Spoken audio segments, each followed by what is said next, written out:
تو ارشاد فرمایا کیا تو نے دیکھا الی ربک،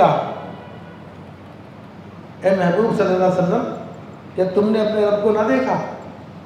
کیف مد الظل، کہ اس نے سایہ کیسے پھیلا دیا ہے۔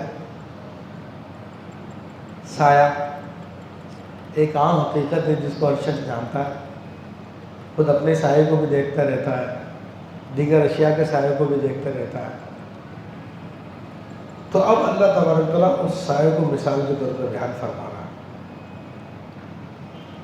آپ اس حقیقت کو ہم سب سمجھتے ہیں کہ جب روشنی کی کرنیں، لائٹ کی کرنیں ایک طرف سے پڑتی ہے تو جتنا حصہ اس روشنی کے سامنے آتا ہے تو وہاں پر روشنی کی شعاعیں اس باڈی کے سامنے آ کر رک جاتی ہے، اور اتنے حصے کے پیچھے وہ نہیں جا پاتی تو وہاں پر سایہ بن جاتا ہے۔ ٹھیک ہے، تو یہ ایک عام مطلب کے بات ہے۔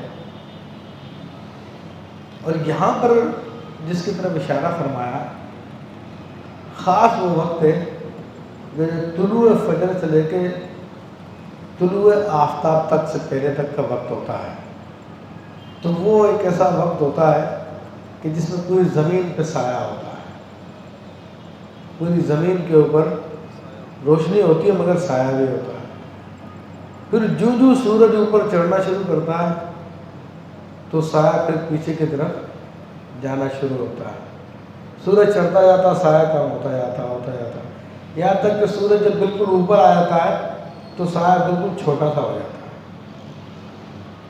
پھر اس کے بعد سورج جب اس طرف ڈھلتا ہے تو پھر سایہ بڑا ہونا شروع ہو جاتا ہے، اور پھر بہت بڑا بھی ہو جاتا ہے جب سورج بالکل ڈوبنے کے قریب ہو جاتا ہے۔ تو اللہ تعالیٰ فرما رہا ہے کہ بابو کیا آپ نے نہیں دیکھا اپنے رب کو؟ یعنی رب سے دیکھنے سے مراد رب کی قدرت کو دیکھو کہ کس طرح اس نے سائے کو لمبا کر دیا۔ فرماتا ہے وَلَوْ شَاءَ لَجَعَلَهُ سَاكِنًا، اگر وہ چاہتا تو اس سائے کو وہ ساکن کر دیتا، ایک ہی جگہ پہ ٹھہرا دیتا۔ اب وہ کس طرح کر دیتا؟ اس کی مرضی ہے، اس کی قدرت ہے۔ یعنی ایک صورت تو یہی تھی کہ سورج کو نہیں نکالتا، وہ روشنی کو پیدا نہ فرماتا۔ تو یہ ایک موٹی سی صورت ہے جو ہمیں سمجھ میں آتی ہے۔ تو یہ اللہ کی قدرت ہے، اور یہ بھی ہو سکتا ہے کہ سورج بھی ہو اور پھر بھی سایہ ٹھہر جائے، یہ سب اس کی قدرت میں ہے۔ پھر فرماتا ثم جعلنا الشمس علیہ دلیلا، پھر ہم نے سورج کو اس پر دلیل کیا۔ تو اب یہ سورج ہے جس سے ہمیں سائے کی پہچان ہوتی ہے۔ اگر سورج نہ ہوتا تو ہمیں سائے کی حقیقت کا ادراک نہ ہوتا، کیونکہ عربی زبان میں محاورہ کہ الاشیاء تعرف بعددها، کہ چیزیں اپنی ضدوں سے جانی جاتی ہیں۔ تو اگر اندھیرا نہ ہوتا تو نور کی پہچان نہ ہوتی، نور نہ ہوتا تو اندھیرے کی پہچان نہ ہوتی، جہالت نہ ہوتی تو علم کی پہچان نہ ہوتی۔ یہ ساری کی ساری چیزیں، سایہ، سورج نہ ہوتا تو سائے کی پہچان نہ ہوتی۔ تو یہ اللہ تبارک و تعالیٰ نے سورج کو اس میں دلیل بنا دیا، اور یہ اللہ تعالیٰ کا ایک نظام ہے۔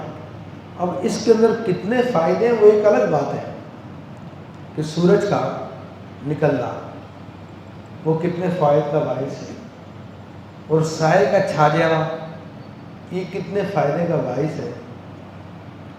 اس کے فوائد ہر شخص اپنی زندگی میں تھوڑے بہت خود بھی آبزرو کر سکتا ہے، ورنہ اگر سائنسی تحقیقات میں جائیں گے تو پورا کا پورا ایک نظام، ایک سسٹم ہے جس کے تحت یہ ساری کی ساری چیزیں کام کر رہی ہوتی ہیں، اور پورے کائنات کا نظام اسی کے اوپر چل رہا ہوتا ہے۔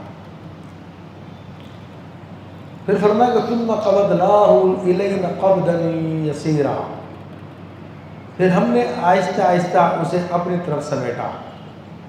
تو سائے کو اللہ تعالیٰ سمیٹتا ہے، وہ اپنی طرف سمیٹتا ہے، اس نے اس میں اشارہ فرمایا۔ تو یہ سارے کے سارے اس کی قدرت کے کام ہیں۔ اور یہ جو کہ ایک نظام، ایک سسٹم ہے.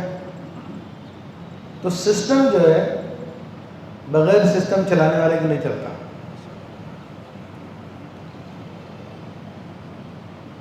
ایک چھوٹی سی مثال لے لیجیے.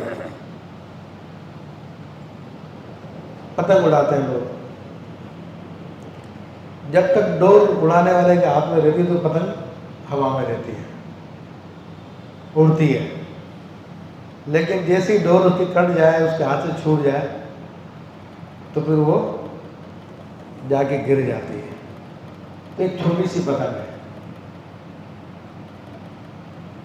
اس کو جب تک کوئی چلانے والا نہ ہو تو وہ چلتی نہیں ہے، اڑتی نہیں ہے صحیح طریقے سے، گر جاتی ہے. تو یہ اتنا بڑا نظام، اتنا بڑا سسٹم، روزانہ سائے کا آنا، پھر آہستہ آہستہ کم ہونا، پھر بالکل تھوڑا سا رہ جانا، پھر اس کے بعد سائے کا پھر بڑھنا شروع ہو جانا، پھر بڑا لمبا ہو جانا. یہ کوئی سسٹم نظام ہے یا نہیں ہے؟ سسٹم ہے نا. تو سسٹم کسی کے چلانے والے کے بغیر چلتا نہیں ہے. اور اس سسٹم کو چلانے کے لیے کتنے بڑے بڑے کام کرنے پڑ رہے ہیں. یہ سورج کو چلانا پڑ رہا ہے، اور سورج کتنی بڑی مخلوق ہے کہ زمین کے مقابلے میں 15 کروڑ گنا بڑا سیارہ ہے، اور زمین اس کے سامنے ایک چھوٹا سا نقطہ ہے. تو اس نقطے کے گرد یہ زمین، سورج چلتا ہے. اس کو چلانا، اس کو پھر نکالنا، یہ سارا کا سارا ایک نظام ہے. اور صرف یہی نہیں ہے اس کائنات کے اندر، اس کی قدرت کے بے شمار ستارے سیارے بکھرے ہیں. ان کو آپس میں کسی میں ٹکرنے بھی نہیں دیتا، آپس میں ان کا ٹکراؤ بھی نہیں ہوتا. یہ سارا کا سارا نظام ہے نا. ورنہ کٹی پتنگ کی طرح اگر بغیر سسٹم کے ہو تو گر جائے گا کہیں بھی سارا نظام. تو یہاں پہ اللہ تعالیٰ نے اپنی ربوبیت کی دلیل دے دی، اپنی وحدانیت کی دلیل دے دی